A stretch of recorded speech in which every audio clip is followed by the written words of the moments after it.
I'm John Batchelor. This is the John Batchelor Show. Good evening.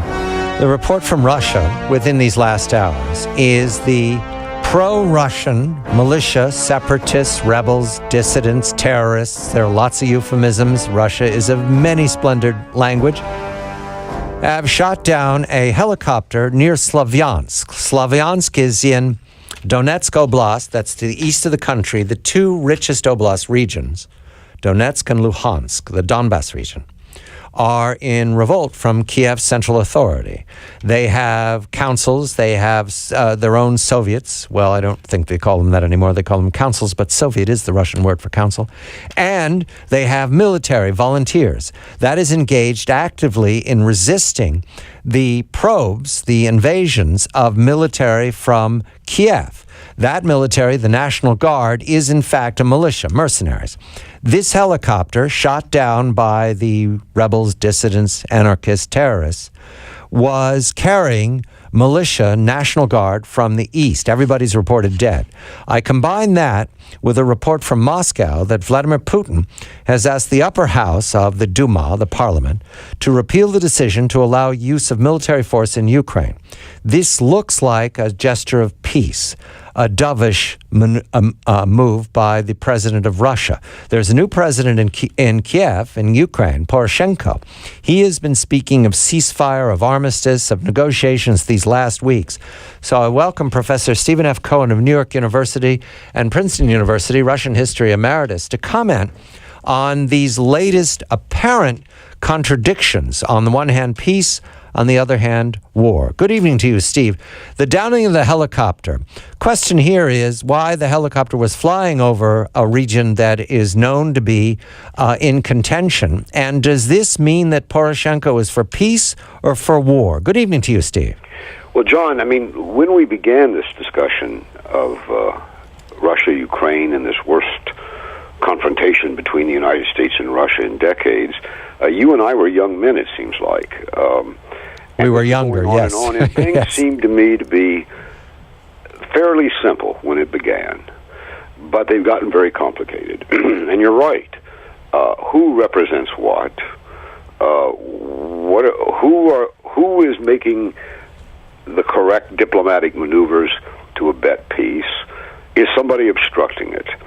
The good news of the last, I guess, since we talked, was Poroshenko, the new president of Ukraine, his peace proposal, which is rather long. I think it has 16 points.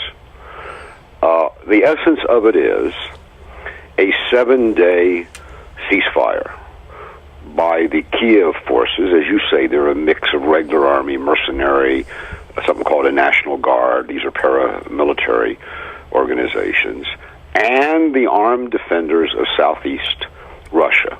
Just so people know, what we are calling Luhansk with an H is what Russians call Lugansk.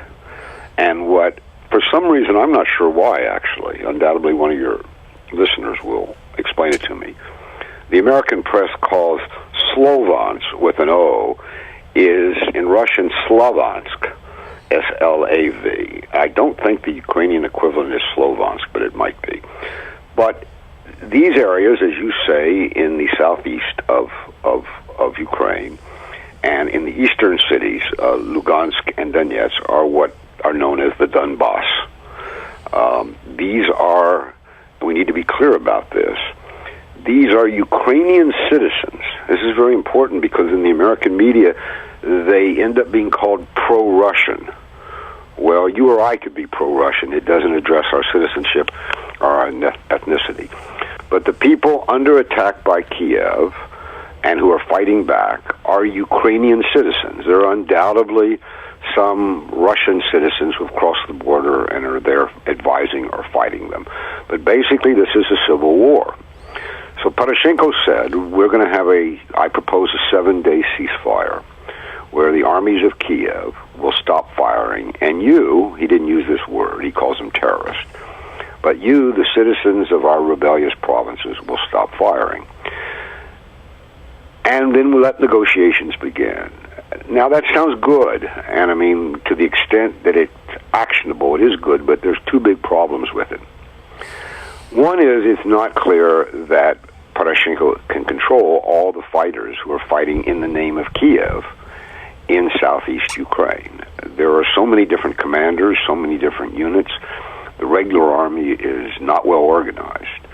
And it's not clear how much support in the capital, Kiev, the president has, because the parliament really controls the power, and it was running the country before Poroshenko got elected a few weeks ago. So there's a big question mark.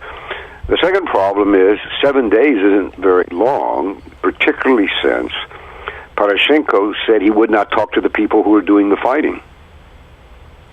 There are complications here. I want to just a second before we run away from this, John. Hold on 1 second. Poroshenko said he would not speak with the people who are actually doing the fighting. Now, a ceasefire implies that the two sides fighting are reaching an agreement, but he's not recognizing the commanders or the self-declared governors or rulers of these rebellious provinces as legitimate spokespeople for the provinces. He wants to pick his own negotiators down there. And as Putin has pointed out, that's not a real negotiation. So that is where we are today, which brings us finally, and I'll quit, to this helicopter. Right. In the minds of the people of Slavyansk, that was an act of aggression, that helicopter, because those are gunboat or gunship helicopters. They're armed flying machines. Poroshenko said it was just there to observe the ceasefire. But the defenders of Slavyansk, and that city has been very heavily shelled and bombed and mortared in the last couple of weeks. There are reports there's no running water, that the hospitals are on the verge of shutting down, that casualties are high. The citizens, or at least the defenders of the city, saw that helicopter flying over as an act of aggression. Probably that helicopter shouldn't have been there. Now, maybe they shouldn't have shot it down, but they did. So we come to the conclusion that this ceasefire is very fragile. And to end this part of our discussion, Poroshenko, the president of Ukraine, has said that if this doesn't happen in 7 days, and I think we're in the third or fourth day already, if this doesn't happen, he's going to resort to Plan B, which, as best we can understand it, is all-out war against the southeast of Ukraine. And that's where things are, and that's what Putin has been reacting to for the last 2 or 3 days. A couple of details about this peace proposal by President Poroshenko. It included sealing the border with Russia, disarming the insurgents, these people in Slavyansk and Luhansk and Donetsk, and offering amnesty to all those who did not commit serious crimes, and providing safe passage to rebels willing to leave the country. Right. In other words, this is a negotiation. These are surrender terms. And that's what he's offering. He's saying, you can surrender to me and I'll help you leave unless, of course, I decide you're a terrorist, and then you won't leave.